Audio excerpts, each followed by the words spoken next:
Good morning. First of all, let me thank for a very kind introduction. And of course, I would also like to thank the organizers for a very kind invitation, and especially Allegenza for having organized another wonderful meeting. Thank you so much. So for my talk today, I have decided to focus on a topic which is very relevant these days, quantum computing. And I would like to discuss the bottom-up design of topological qubits for robust quantum computing. Now let me first motivate what I'm going to talk about. So as you all know, it was only 5 years back in time when IBM announced the first universal quantum computer for business and science. And that time, there was a 16-qubit processor, you can see it here, consisting of superconducting qubits. And very soon after, in the next years to come, actually the number of qubits could already be increased to 53, and then even up to 70, and now we are already above 100 qubits. And companies like IBM and Google could also demonstrate quantum advantage. That means that you have advantages of using the quantum computer compared to classical computers in solving very difficult problems. Now, the scaling up in terms of the number of qubits is full under control. The hardware is sophisticated, but it's based on cryogenic technology, which is available, of course. And no matter if you look at the hardware design of IBM or Google, of course, it looks quite complicated, but that is just as in the early days of classical computers. That's not the major issue. The major challenge ahead in quantum computing is actually visualized here on this slide, which is actually from IBM. And here on this slide, you can see basically cubes which represent the so-called quantum volume. The quantum volume represents basically the performance of a quantum computer. And this quantum volume is actually plotted as a function of the number of qubits here on this axis and the error rate. Now, what does this diagram tell you? It basically tells you that if you start, for instance, with 100 qubits and you increase the number of qubits to 200, 500, you do not increase your quantum volume. Likewise, if you start here, for instance, at this particular error rate, you can go here all the way along larger number of qubits, you do not gain quantum volume. You have to go along this axis basically here. That means you have to reduce the error rate. This is the most important way to go. And concerning numbers, we have to say that the error rate of quantum computers is still about 12 orders of magnitude worse than for classical computers. So this is really something we have to worry about. And this is why we are all looking for more robust qubits for quantum computation. And this brings me naturally to the so-called Majorana qubits. Majorana qubits which could solve the problem of quantum computation in terms of quantum mechanical decoherence. Now, where does this concept come from of a Majorana qubit? Majorana was actually a very famous elementary particle physicist. You can see him here. And in the mid-30s, he considered on a mathematical basis possible solutions of a famous Dirac equation. As you all know, the Dirac equation describes relativistic fermions. And of course, you know the Dirac solution, which is a complex solution describing particles and antiparticles which are not equivalent, like the electron and the positron.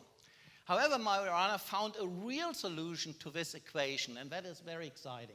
On one hand, it describes particles and antiparticles being equivalent. But moreover, because this is a real solution, it does not have a typical quantum mechanical phase factor. And that's the exciting property of this solution. So this solution does not suffer from any quantum mechanical decoherence and problems related with this property. So if we could realize such Majorana states in condensed matter systems, then that would be a natural solution to this quantum mechanical decoherence problems of qubits. So how can that be done? And of course, we have to consider the analog of electrons and positrons in condensed matter. In condensed matter systems, as you all know, we have electrons and holes. And in particular, if we consider superconductors, we have a very nice electron-hole symmetry, for instance, of in-gap states in the energy spectrum of a superconductor. For instance, if a magnetic impurity is interacting with a superconductor, you induce in-gap states, electron and hole-like states, the so-called U-Shiba-Rusinov states, and the electron and hole-like states are completely symmetric with respect to zero energy. Now, if you want to have these electron and hole-like states becoming equivalent, that can only happen, of course, if you finally have a zero energy state as shown here, and these zero energy states can have these properties of Majorana quasiparticles. Now, the problem is that this zero energy state does not exist for an ordinary S-wave superconductor. So we would have to go to P-wave superconductors, and there are materials which are candidates for P-wave superconductors, but these are very complex material systems.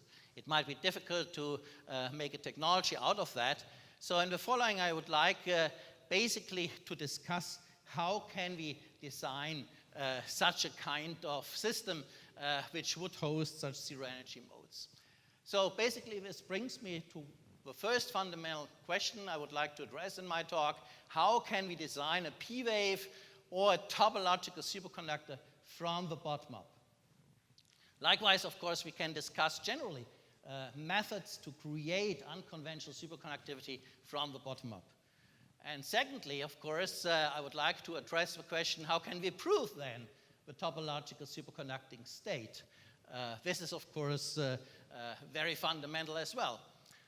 So let me start with the theoretical predictions of such Majorana states in a platform where we have basically spin chains, one-dimensional spin chains, proximity coupled to an S-wave superconductor. Here you see references. They are about 10 years back in time. The basic idea is that if you create a chain of spins interacting with a superconductor, you basically hybridize the Shiba states, the discrete Shiba states of individual magnetic impurities in contact with a superconductor to basically create a one-dimensional Shiba band. And then if you add high spin orbit interaction, which splits the states in momentum space and the magnetic state of the chain, plus superconductivity from your substrate, which leads to a gapping of the state, then basically you can arrive at such a topological superconducting phase. And in this topological superconducting phase, you have a non-trivial band topology, like for topological insulators, but of course, the energy scales are much smaller. They are typically a factor of 1,000 smaller than for topological insulators. But like for topological insulators, when you would like to go from this topological phase to a trivial phase, of course, you have to introduce boundary modes. And in this case, boundary modes, of course, for a finite one-dimensional system means that you create end states which would exhibit such zero energy modes. And of course, if you look then to the local density of states as a function of energy at these points here, you should observe a very strong zero energy peak inside the gap of the superconductor, in addition, of course, to trivial states which arise from the Shiba bands. And of course, if you look for the spatial distribution of these zero energy modes, as I said, they should be highly localized at the ends of the chain. So that was a theoretical prediction. And now the question is, how can you realize this experimentally? This is very challenging. So you need to fabricate one-dimensional spin chains. You need to characterize the spin texture.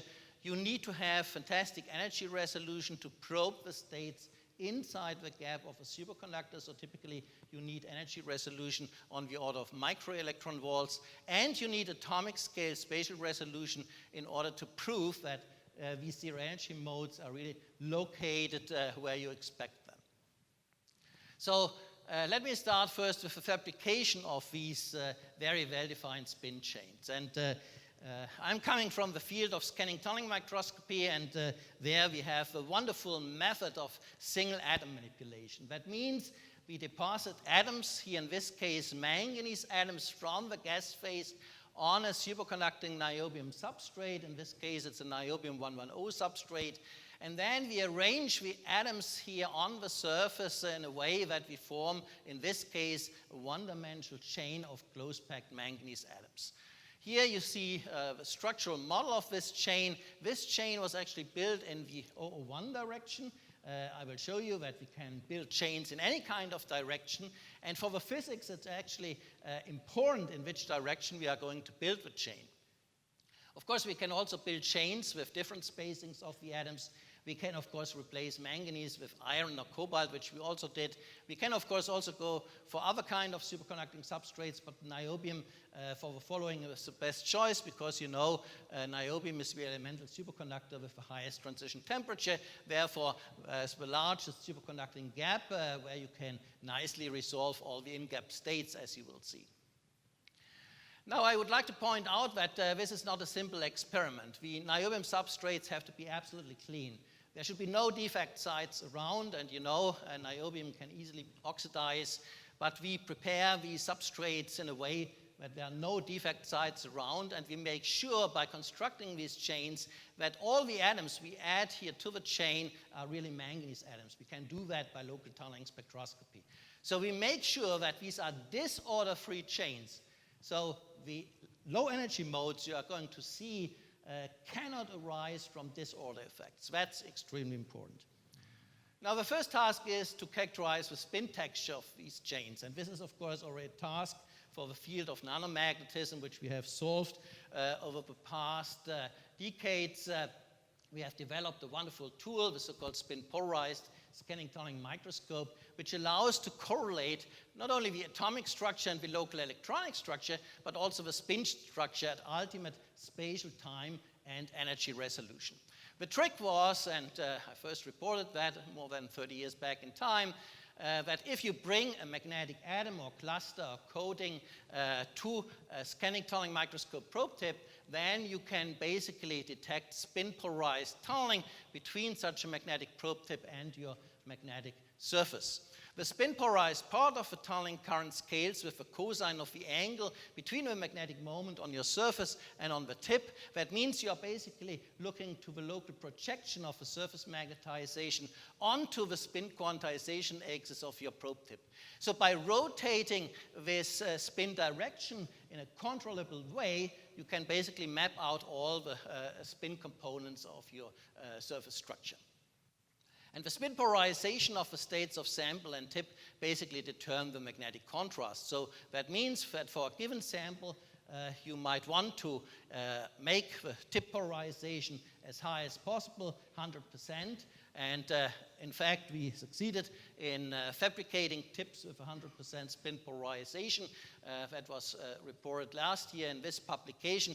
And you can see here the beautiful results from these experiments. Here we created chains here of manganese atoms here in different directions on the niobium 110 surface. So this is the 001 direction. You have here a chain with a double spacing of the manganese atoms. This is this chain.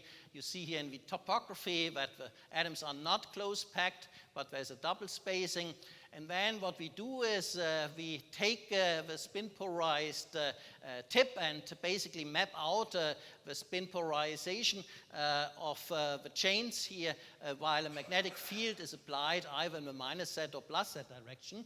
And then we calculate the difference of these data sets normalized to the sum, which gives us a spin asymmetry map.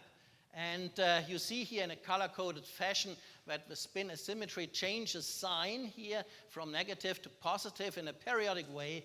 And this is indicative of an antiferromagnetic ground state of such a chain. If we go to a close-packed chain in 001 direction, this is this case here. We see we have a close-packed chain now in the topography. And if we do the same kind of experimental procedure, we now see that the chain has a uniform sign of a spin asymmetry here. This is indicative of a ferromagnetic ground state. So you can change the ground state by just changing the distance between atoms. But you can also change the magnetic ground state by going to a different crystallographic direction. For instance, this is the 1 - 1 1 direction, and we are looking here to a close-packed chain in the 1 - 1 direction. And you see here that there's also periodic change now of the spin asymmetry sign, and this is indicative of an antiferromagnetic ground state. So close-packed chains can be ferromagnetic or antiferromagnetic depending on the crystallographic direction. We have also built chains in the 1 - 1 direction where the close-packed chains are ferromagnetic. So you can actually address the magnetic ground state for all kind of nanoscale systems these days. And we did this for iron cobalt chains. We did it for many different substrates, including superconducting tantalum, but also rhenium, lanthanum, and so on. So this is very important that we have this kind of knowledge later on for detailed comparison between theoretical results and experiment. So once we know the magnetic ground state of the chains, we want to look at the electronic signatures now of the individual atoms all the way up to the chains. So I now come to the spectroscopic results, obtained, of course, with the same technique, scanning tunneling microscopy and spectroscopy. And again, I take the example of manganese atoms and linear chains on these clean niobium-110 substrates. Here you see an STM image showing basically a very clean niobium substrate and two manganese atoms which have been adsorbed from the gas phase onto this crystal. Now, if we take spectra now, tunneling spectra, basically we measure the differential tunneling conductance as a function of bias voltage applied between our STM tip and the sample, which is a measure of the local density of states as a function of energy. We first see if we place the tip above the bare niobium substrate, this is the gray spectrum plotted here, that we have a very nice gap here, a so-called hard gap, no states inside the gap here, and it's very well resolved. Whereas if we place the tip above the manganese atom here, then we see the red spectrum, and now you can see all these in-gap states, these so-called Yushima-Rusinov states here. They always appear in pairs, symmetric with respect to zero energy, and there are states which are far away from Fermi level, but also states which are pretty close to Fermi level, which is important later on for the physics of these Majorana states. I first would like to make the point that now if you do a spatial mapping of these states, which you can do by just selecting a tunnel bias voltage, which corresponds to the energy of these Shiba states, you can beautifully map out the orbital symmetries of these Shiba states. This is shown here. So these are spatial maps here of tunneling spectra at different energies here, and you see here all the nicely resolved orbital states of these Shiba atoms. It's like the atomic orbital symmetries, but here this is a scale here in energy on the order of milli-electron volts, which correspond to these multi-orbital Shiba states. This is very important for the following. I would like to come back to that we have multi-orbital Shiba states in this case. And due to the spatial anisotropies, of course, of the orbitals, you can already imagine that it now plays a crucial role whether you build chains now of atoms in the 001 or in the 1-10 direction, for instance, because when you look at these different orbitals, they have, of course, different possibilities to hybridize in these different directions. So here actually I show you that we can also create, of course, perfect chains in the 1-10 direction, which is the perpendicular direction I've shown you before. Again, we can go to very, very long chains, well above 100 atoms here on the niobium substrate. And now we really look to the electronic signatures of the chains, and this is shown here. For a chain consisting of 32 manganese atoms on the niobium 110 substrate in the superconducting state, and these chains have been built now in the 1-10 direction, where we have a ferromagnetic ground state of the chains. You can see here the topography of such perfect chains, and I first discuss the local tunneling spectra, the differential tunneling conductance measured as a function of bias voltage, meaning as a function of energy. What can we see? First, by placing the tip just above the bare substrate, again we see in gray the spectrum here of superconducting niobium with the two coherence peaks, which are at about 1.5 milli-electron volts. And within the gap now we can observe states. If we position the tip above the chain center, this is the blue spectrum, you see, of course, that there are in-gap states, not only discrete states, but also some kind of mini-bands are formed. But interestingly enough, there's also a gap here in the blue spectrum where there are no states at all. Only if you position the tip above the chain ends, you can see here now also discrete states, and especially a zero energy state here, as expected according to the theory of such Majorana states. And indeed, if we go to real space now, making a spatial mapping of all these states, we can see that right at zero bias, at zero energy, we have basically most of the spectral weight here at the ends of the chain, whereas for the finite trivial Shiba states, we have, of course, the spectral weight primarily in the chain center. This is exactly what has been theoretically predicted, and we see here for the very first time a very pronounced zero energy mode, which is very well separated here from all the trivial states. That is the first observation of this kind. But there is something else, of course, to be seen here. If we take this example, that's a shorter chain of only 16 manganese atoms. It's a different kind of plot where we have here the spatial coordinate and here the energy. So the differential tunneling conductance is now color-coded, meaning high differential tunneling conductance is represented in white. We see here again the coherence peaks of the superconducting niobium at about 1.5 milli-electron volt above and below Fermi. And you see again here this very nicely pronounced zero energy mode with most of the spectral weight at the ends of the chain. And we see that there is a gap within the Shiba bands, which are here at finite energies, but still inside the gap of the superconductor. And you see you have to resolve all that to really see what's going on inside the gap of the superconductor. So everything looks perfect, but there's a case of warning. And the warning is that we have seen in the past years that there could be also trivial states which have nothing to do with Majorana states at zero energy. And on the other hand, topologically non-trivial states can split away from zero energy. For instance, as a function of hybridization of Majorana states at both ends of these chains. So if a chain is very short, and in fact a manganese 16 chain is considered to be short, then you expect hybridization, and indeed we have also seen effects of this kind. So that means by just looking at zero energy states, and that has been reported so many times in literature, you cannot prove to have a Majorana state. You can only say, okay, your observations are basically in agreement with the theoretical predictions, but there is no proof that you have a Majorana state. So I would like to go a step further now. How can you really prove that you have a topological non-trivial superconducting state, and that as a result you really have Majorana states in your system? And that brings me now to the question, how can we design topological bands of a superconductor atom by atom? You know, of course, topological band structures of topological insulators, which can be measured, of course, with angle-resolved photoemission spectroscopy. And the energy scale is, of course, electron volts. But now here we really have to go towards band topologies inside the gap of a superconductor on a micro-eV scale and for atomic scale systems. So how can we address such kind of topological bands, and what do we expect to see?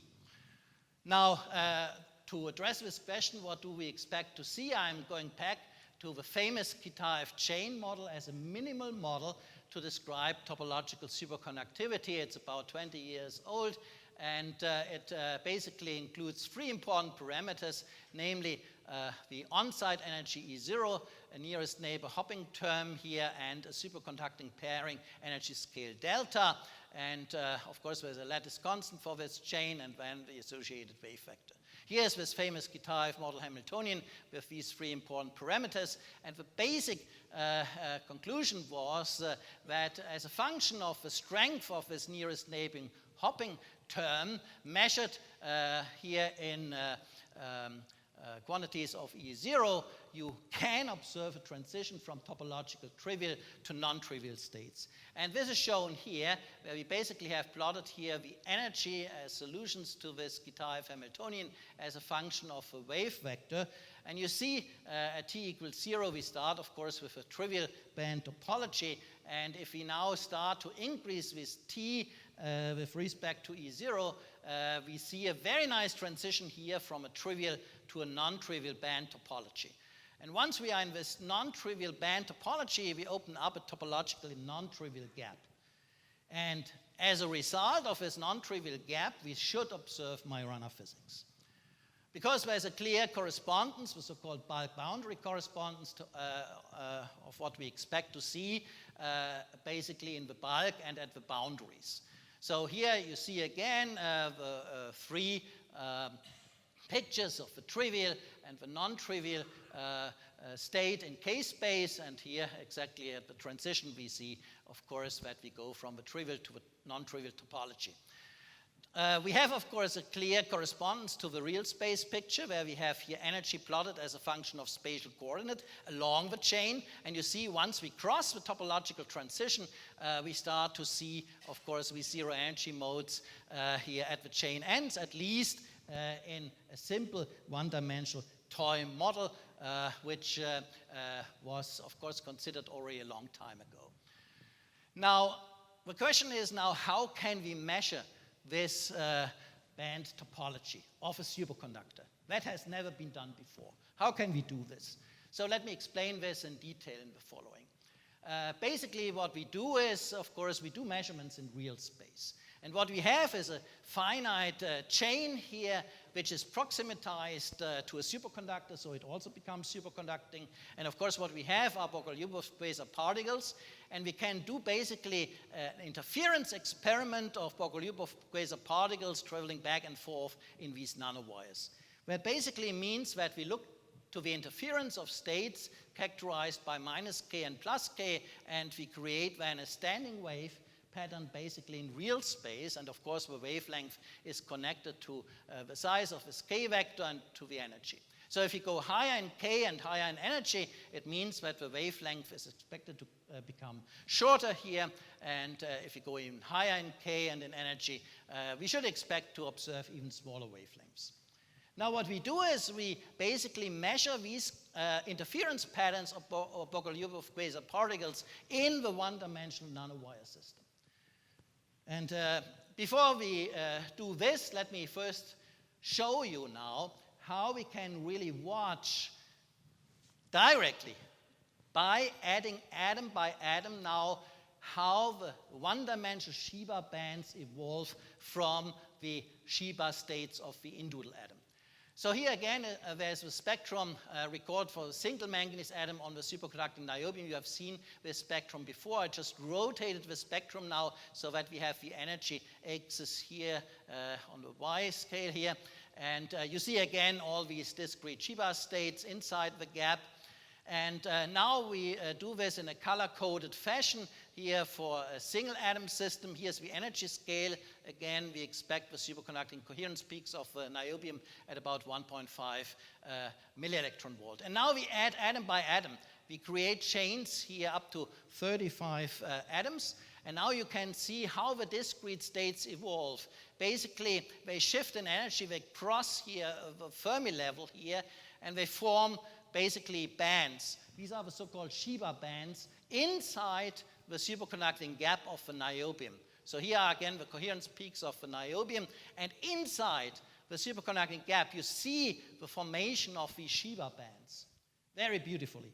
And most important, you see the opening up of another gap inside the Shiba bands here, clearly. And this scale is, of course, much smaller.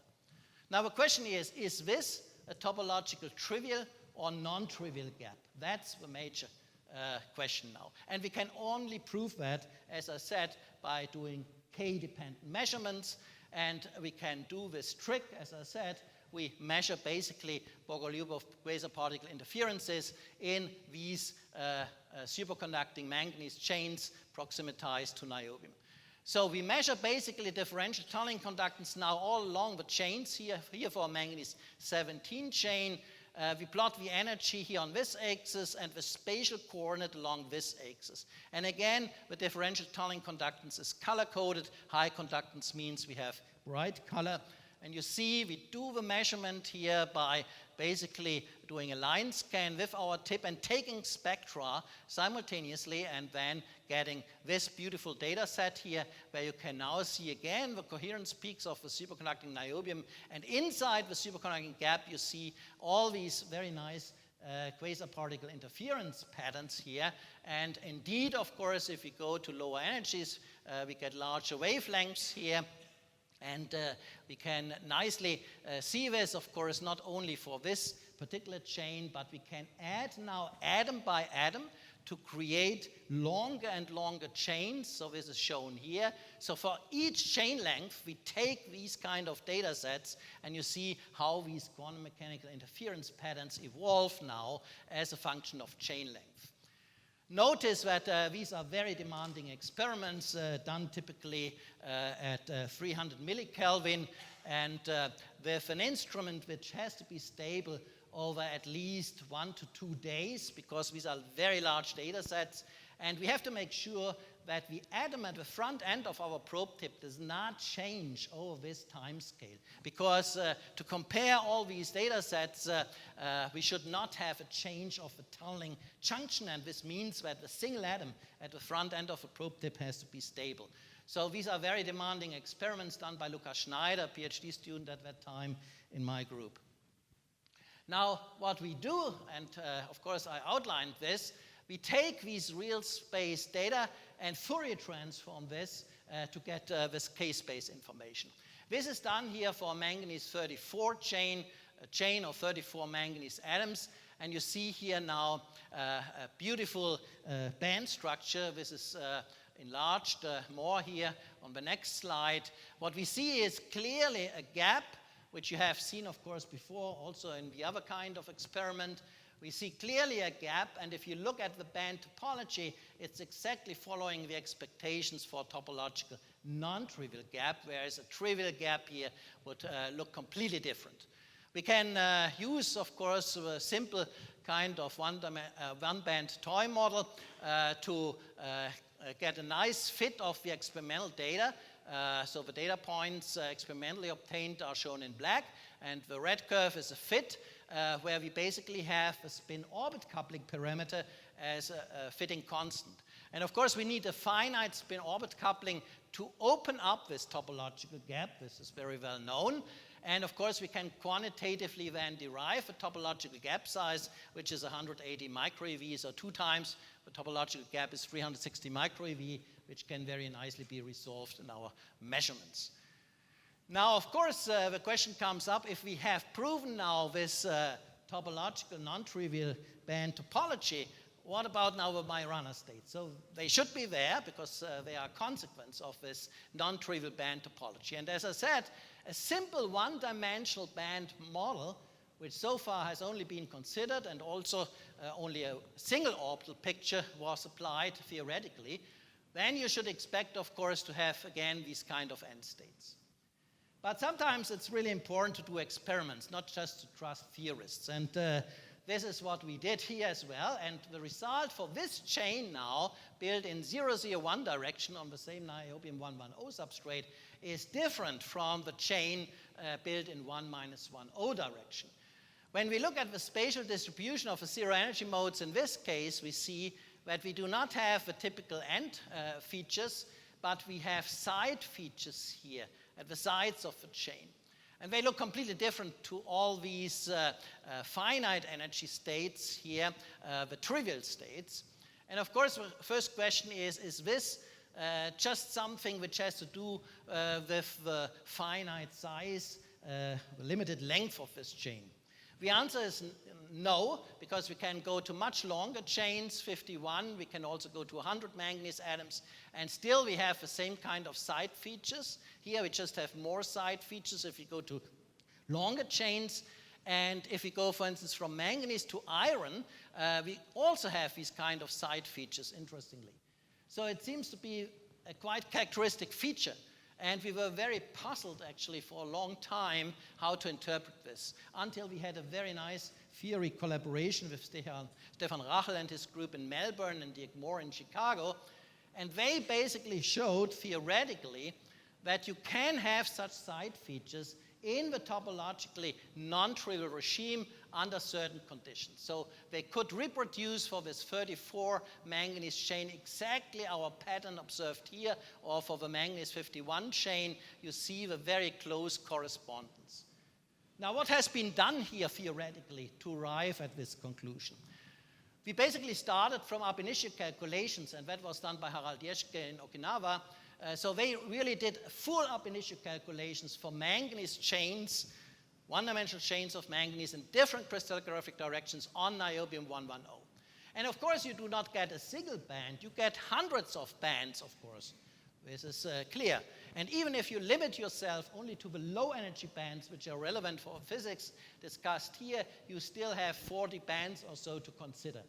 And that was exactly done by Stefan Rachel then. He built up a 40-band tight binding model where he took the results of the ab initio calculations and calculated the topological phase diagram. And in the topological non-trivial regime of the phase diagram, he exactly could reproduce these states with these side features here as observed experimentally. And the physics behind these side features is really that the real system here has multi-orbital nature.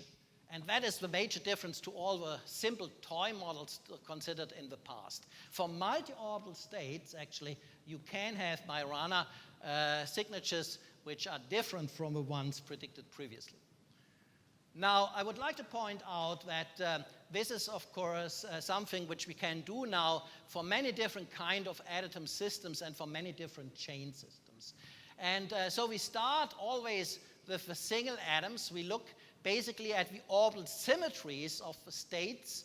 And of course, we can look also to the energies of the corresponding states. And of course, then we typically select those states which are close to Fermi energy because these are the states which evolve naturally to Majorana states if we build up chains with these kind of states. And then, as I described, we build up the chains here in the 001 direction.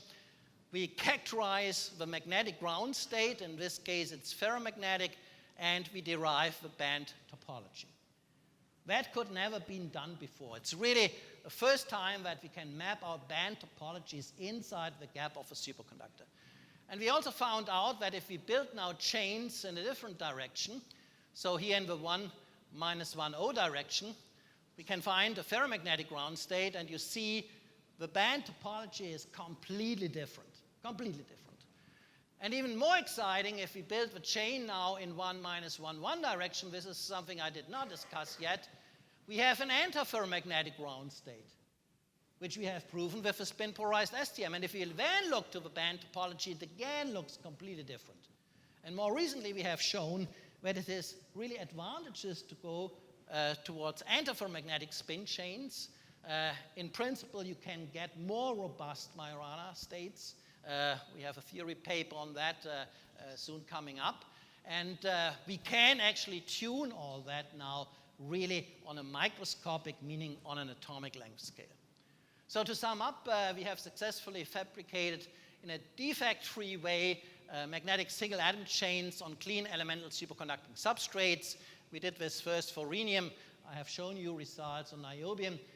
We have a lot of results on tantalum, which has higher spin-orbit coupling. Jens Wiebe later on will give a talk on tantalum and other kind of substrates exhibiting even higher spin-orbit coupling, where the topological gap size is expected to increase. We have a clear observation of characteristic signatures of Majorana states by spatially energy and spin-resolved scanning tunneling spectroscopy. We have zero energy modes with a clear energy separation from all the trivial Shiba states, and moreover, and this is a new result, a brand new result for multi-orbital systems, the spatial distribution of Majorana states shows side features which were not theoretically predicted so far. It's really a result of these experiments on the different chains. So in the future, and this is the outlook, of course, we will manipulate now these Majorana states according to theoretical proposals going back more than 10 years ago. For instance, in this paper, a tri-junction has been considered now where based on a sequence of manipulations, you can basically exchange Majoranas at two ends and look for the theoretically predicted non-abelian quantum exchange statistics. That is, of course, the ultimate goal, to really prove this non-abelian quantum exchange statistics by these kind of experiments. Again, you need atom-manipulated systems to create such tri-junctions. Here's a tri-junction made up of iron atoms here on a superconducting rhenium substrate. We also go to more extended network structures, as you can see here, where you expect Majorana states at all the endpoints, but also on these points here. This is also very exciting. And of course, we can go really to very long chains to separate basically the Majorana states at the ends of those structures. We can also go towards circular geometries, which is also exciting according to a proposal of the Princeton group 7 years back in time here. Basically, they proposed to look for ring geometry and using in-plane magnetic fields to manipulate Majorana states. Again, we can construct such rings atom by atom. Here, a magnetic ring of iron atoms here. And this is also a direction we would like to go. And of course, in the end, we hope, based on these confirmations of the existence of these Majorana states, to realize these Majorana qubits and hopefully contribute also to this field of topological quantum computation. In the end, let me thank my co-workers involved in this activity, Ho-Won Kim, who did the pioneering work on these atom fabricated iron chains on superconducting rhenium, which is already more than 5 years back in time. Lukas Schneider, Philipp Beck, Jens Wiebe, who did the wonderful experiments on the manganese chains on superconducting niobium. Levente Rocha, who was doing ab initio calculations for all these systems. Tore Poske, who primarily did tight binding model calculations, especially for the manganese chains on niobium.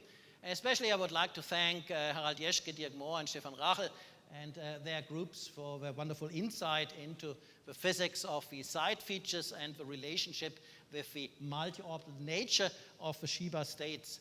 I would also like to thank the funding agency, the European Research Council, in the framework of an advanced grant on atomic scale design of Majorana states and innovative real space exploration. There's still a postdoc position available if you're interested. And of course, in the end, I would like to thank you for your kind attention. Thank you. Thank you, Professor Wiesendanger. Do we have questions? There's one way in the back there, and then there's one here.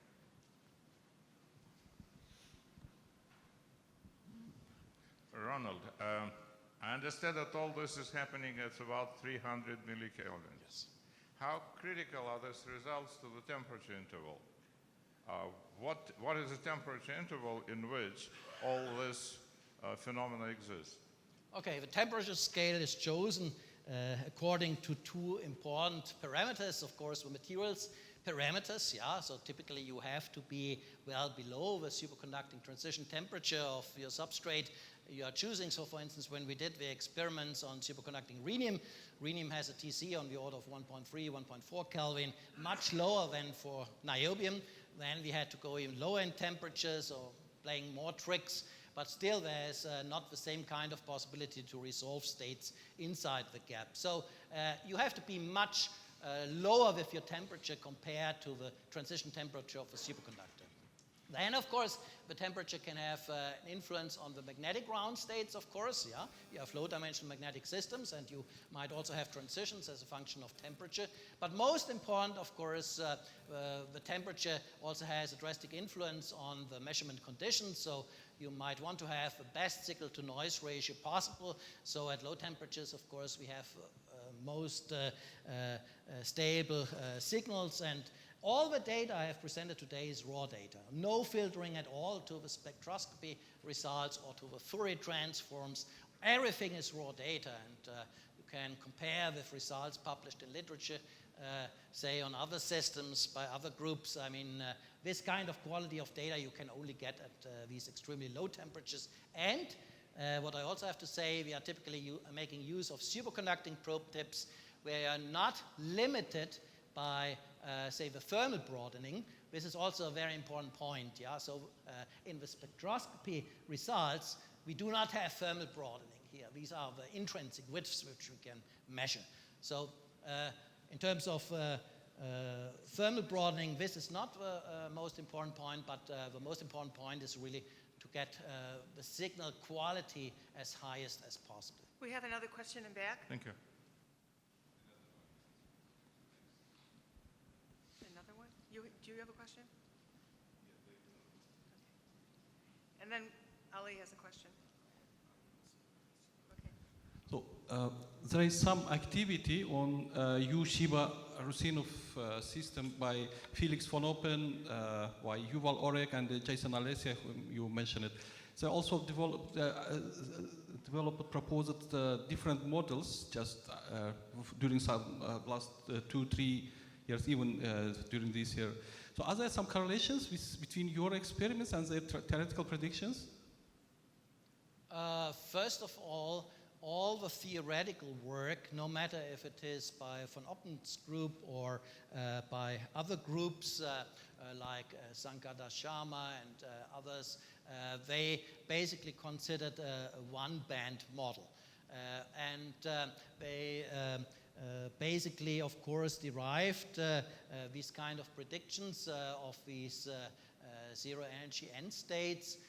But it has, of course, been very difficult to prove experimentally up to the present time that the zero-energy modes observed by various groups, going back to the first observations of zero-energy modes by Yazdani's group in Princeton, that these are really connected to Majorana physics. Because, as I said,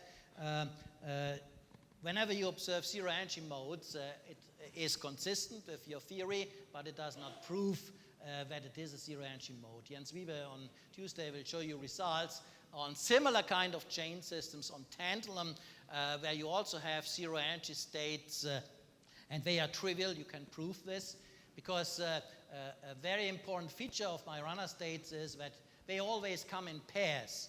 So if you do an experiment where you approach, for instance, an impurity to one end, and you modify your state at one end, it immediately has to have the same response at the other end. Otherwise, it cannot be a Majorana state. So there are a number of protocols now where you can really, with these atom manipulation experiments, prove or disprove that you have Majorana states. And this is extremely important for this field. So with our platform, we can do all this. It's much more delicate for the other kind of platform you know of. And most of the theory, of course, is more devoted to the other kind of platform, namely semiconductor nanowires, proximity coupled to superconductors, where you have, of course, other kind of problems, especially disorder-related effects, which can also give rise to low energy states. But we can exclude this disorder effect because of the perfect chains and the perfect surfaces which we can prepare in the STM chamber. Thank you. You mentioned also some ring-shaped chain, right, in your last slides. So in principle, one can consider not circular but ellipse or other arbitrary geometry for closed system. This should be some tool for tuning the band structure or band engineering, topological band engineering, geometry dependent band engineering. Is that attractive or prospective, or how is it realistic? Yes, sure. I mean, this is exactly what I wanted to say when I showed you this sequence of chains in different crystallographic directions. So you all know that band engineering has been at the heart of semiconductor device technology. Once we knew how to engineer bands in semiconductor heterostructures, of course, all the possibilities came up about different kind of devices. And here we can really do band engineering on one hand, on ultimately small systems, namely atomic scale wires, and on the other hand, on energy scales, which were never addressed before, namely micro-EV electron scales. It's a band engineering, of course, for superconductors, not for semiconductors. And I would expect that if you do this kind of band engineering now for these in-gap states of superconductors, that you have a lot of exciting possibilities, not only to look for Majorana states, but also other kind of very interesting features of superconductors.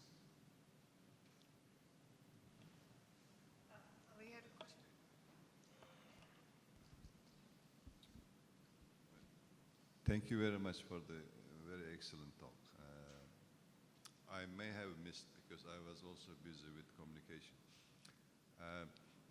Is it possible to correlate the qubit entanglement issue, the time scale and the coherence length for decoherence time? I mean, for the niobium that you worked as experimentally and theoretically, I mean. Yeah, this is exactly what we are looking for right now to do these kind of measurements, what we have already proven is that we have really an entangled state, meaning that we always observe then exactly the same kind of response at both ends of the chain, so that we can exclude any kind of trivial explanation for the zero energy mode. So it's really kind of entangled state of these two Majoranas at both ends, and we are now combining these kind of experiments I showed you today. These are more or less static experiments now, with experiments where we couple this to microwave radiation and do also dynamic experiments on these Majorana states. This is just going to be prepared, these kind of experiments. We have basically the setup ready, and this is the next step, of course. We would like to go with these experiments. Yeah. Just a small okay. What would be the time scale for the coherence? That is a very interesting question. We do not know yet. A little more. Okay. Because we will not trust, there are theoretical predictions, of course, yeah, but we have seen that the real systems are not as simple as described by the simple toy models. So there's much more behind.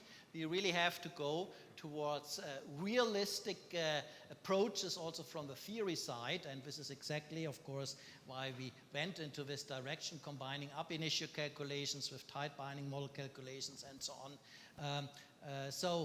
We have seen, for instance, by just changing the distance between the adatoms, or by changing the transition metal species, or the direction of the chains, yeah, you can go from non-trivial to trivial state. So, and of course, I expect that these kind of different properties will not only show up, say, in static measurements, but of course also in terms of dynamics of states and coherence times, for instance.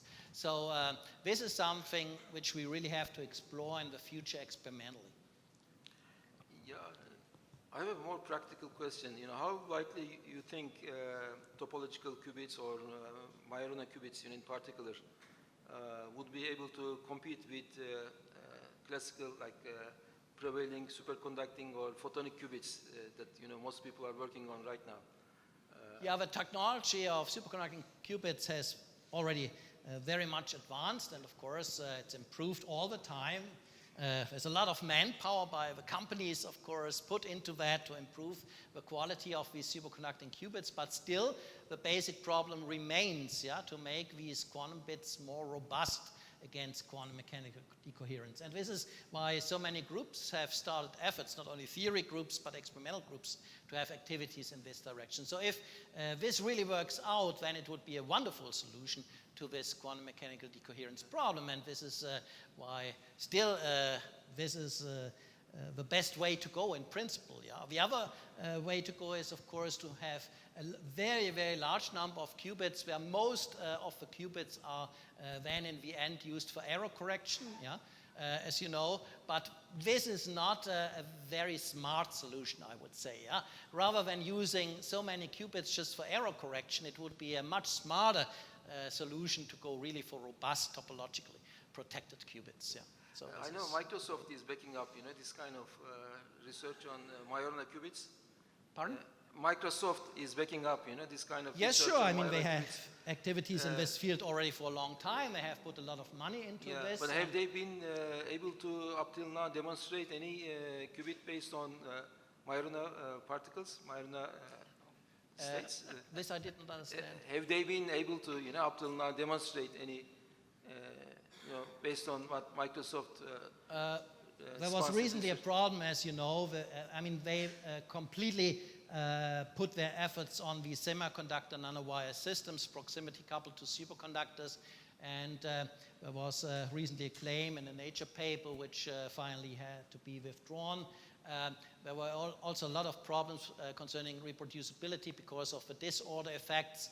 So the current status in that field is that still with the best quality of semiconductor nanowires, you cannot control the disorder to the atomic level. So there are always, of course, some atomic defects in these semiconductor nanowires which are charged and which are, of course, problematic for really observing clear Majorana physics. So disorder-related effects are the most important problems. And even if you would start with a perfectly grown single crystalline nanowire, the problem is that for creating these devices on the semiconductor side, you have to do lithographic processing and so on, and you induce the defects later on to a much greater extent that you have originally in the semiconductor nanowires. So far, I do not know of any device based on semiconductor nanowires where you can completely exclude disorder as a